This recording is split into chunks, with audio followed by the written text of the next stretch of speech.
বগুড়া ৬ সদর আসনে উপনির্বাচন এবং শেরপুর ৩ আসনের নির্বাচনে ভোট গ্রহণ শুরু হবে কিছুক্ষণ পর। এই মুহূর্তে বগুড়ায় আছেন রিপোর্টার আব্দুল আওয়াল এবং শেরপুরে আছেন শহীদুল ইসলাম হীরা। শুরুতেই যাচ্ছি আওয়ালের কাছে। বগুড়া ৬ সদর আসনে যে উপনির্বাচন প্রধানমন্ত্রী তারেক রহমানের ছেড়ে দেওয়া যে আসনটিতে আর মাত্র ৩০ মিনিট পরে এখানে কিন্তু ভোট গ্রহণ শুরু হবে এবং ভোট কেন্দ্রে কিন্তু ইতিমধ্যে প্রিজাইডিং অফিসার তার নির্বাচন সংশ্লিষ্ট কর্মকর্তাদেরকে নিয়ে এখানে সব ধরনের প্রস্তুতি সম্পন্ন করেছে। আমরা আছি বগুড়া শহরের হাসনাজাহান ভান্ডারী উচ্চ বালিকা বিদ্যালয় ভোট কেন্দ্রে। এখানে কিন্তু মোট ৩,৬৮২ জন ভোটার নারী পুরুষ মিলিয়ে তাদের ভোটাধিকার প্রয়োগ করবেন এবং এখানে ৩ জন পুলিশ সদস্য সহ মোট ১৩ জন আনসার সদস্য আছেন আইন শৃঙ্খলা রক্ষার দায়িত্বে। এর পাশাপাশি কিন্তু আমরা দেখছি যে সকাল থেকেই কিছু ভোটার যারা আছেন তারা কিন্তু কেন্দ্রে আসছেন এবং এই ভোট শুরুর আগ মুহূর্তে কিন্তু তারা আসলে এখানে তারাও লাইনে দাঁড়িয়ে আসলে সেই প্রস্তুতিটুকু গ্রহণ করছেন। এই যে বগুড়া ৬ সদর আসনটিতে উপনির্বাচন অনুষ্ঠিত হতে যাচ্ছে, এখানে আজকে মোট ১৫০টি ভোট কেন্দ্রে পোস্টাল ব্যালট সহ মোট ১৫১টি ভোট কেন্দ্রে ৪,৫৪,০০০ ভোটার তাদের ভোটাধিকার প্রয়োগ করবেন এবং এই যেই আসনটি রয়েছে এখানে কিন্তু সদর উপজেলার ১১টি ইউনিয়ন এবং বগুড়া যে দেশের সবচেয়ে বৃহত্তম পৌরসভা, এই পৌরসভার ২১টি ওয়ার্ডের ভোটাররা আসলে ভোট কেন্দ্রে গিয়ে তাদের ভোটাধিকার প্রয়োগ করবেন। বিজিবির ৮ প্লাটুন এবং সেনাবাহিনীর ২৫০-এরও বেশি সদস্য সহ পুলিশ, র্যাব এবং আনসার ব্যাটালিয়নের সদস্যরা কিন্তু ইতিমধ্যেই সকাল থেকে তাদের যেই টহল পেট্রোল সেটি কিন্তু শুরু করেছেন এবং পুরো শহর এবং যে ইউনিয়ন পর্যায়গুলো রয়েছে সেই জায়গাগুলোতে কিন্তু আসলে ইতিমধ্যে আইন শৃঙ্খলা রক্ষাকারী বাহিনীর পক্ষ থেকে নিরাপত্তার একটি বড় বলয় তৈরি করা হয়েছে এবং ভোটকে সুষ্ঠু এবং নির্বিঘ্ন করতে কিন্তু নির্বাচন কমিশন বলছে সব ধরনের প্রস্তুতি তারা ইতিমধ্যেই সম্পন্ন করেছেন এবং এই যে আসনটিতে আসলে উপনির্বাচন হচ্ছে এবারে বিএনপির যিনি প্রার্থী আছেন জেলা বিএনপির সভাপতি রেজাউল করিম বাশা, তিনি কিন্তু সাবেক পৌর মেয়র ছিলেন। অপরদিকে জামাতে ইসলামী যিনি প্রার্থী আছেন আবিদুর রহমান সোহেল, তিনি বগুড়া সদর উপজেলার কিন্তু সাবেক ভাইস চেয়ারম্যান এবং আরেকজন প্রার্থী রয়েছেন আলামিন রিবি প্রার্থী, তিনি আসলে তবে মূল প্রতিদ্বন্দ্বিতা যেটি সেটি কিন্তু আসলে বিএনপি এবং জামাতে ইসলামের যিনি প্রার্থী আছেন দুজন প্রার্থীর মধ্যে কিন্তু আসলে মূল প্রতিদ্বন্দ্বিতা হতে যাচ্ছে। গতকালকে আমরা দেখেছি যে ভোটের আগের দিন আসলে রাজনীতির মাঠে উত্তাপ ছড়িয়েছিল। জামাতে ইসলামের প্রার্থী এবং বিএনপির প্রার্থী উভয়ে কিন্তু পাল্টাপাল্টি সংবাদ সম্মেলনে একে অপরের বিরুদ্ধে নেতাকর্মীদের বিরুদ্ধে কিন্তু যেই বিভিন্ন ধরনের অভিযোগ করেছেন। অপরদিকে জামাতের নারী নেতাকর্মীরা কিন্তু নানা অভিযোগ নিয়ে নির্বাচন অফিসের ঘেরাও করেছিলেন।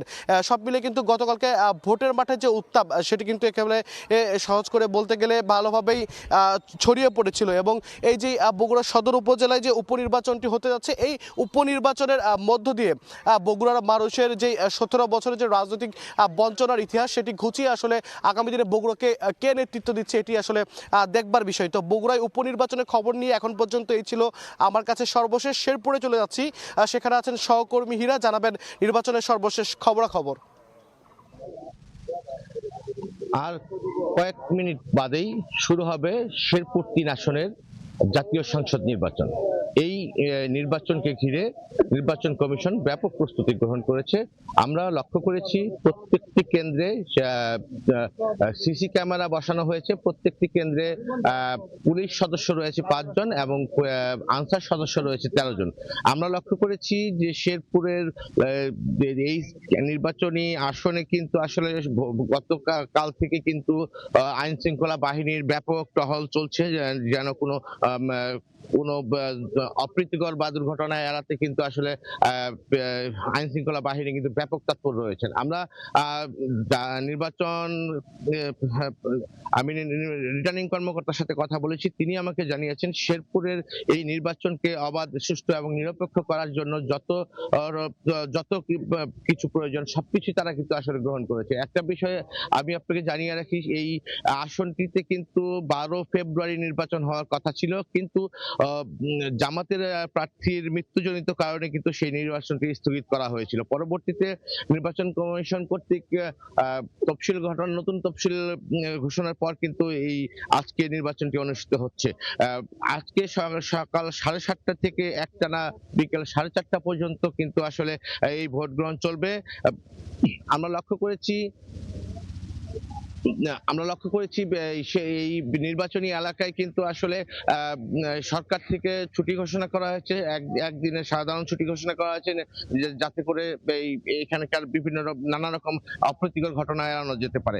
এবং একটি বিষয় আমি আপনাকে জানিয়ে রাখি, এই আসনে কিন্তু ৩ জন প্রার্থী প্রতিদ্বন্দ্বিতা করছেন। তার মধ্যে কিন্তু বিএনপির প্রার্থী মাহমুদুল হক রুবেল, জামায়াতের প্রার্থী মাসুদুর রহমান এবং বাসদ মার্ক্সবাদীর প্রার্থী কিন্তু আসলে মিজানুর রহমান প্রতিদ্বন্দ্বিতা করছেন। তবে একটি বিষয় আপনাকে জানিয়ে রাখি যে মিজানুর রহমান অর্থাৎ বাসদের প্রার্থী যিনি রয়েছে, তাকে কিন্তু আসলে কখনোই মাঠে দেখা যায়নি। তিনি শুধুমাত্র কাগজে কলমে প্রার্থী হিসাবে রয়েছেন।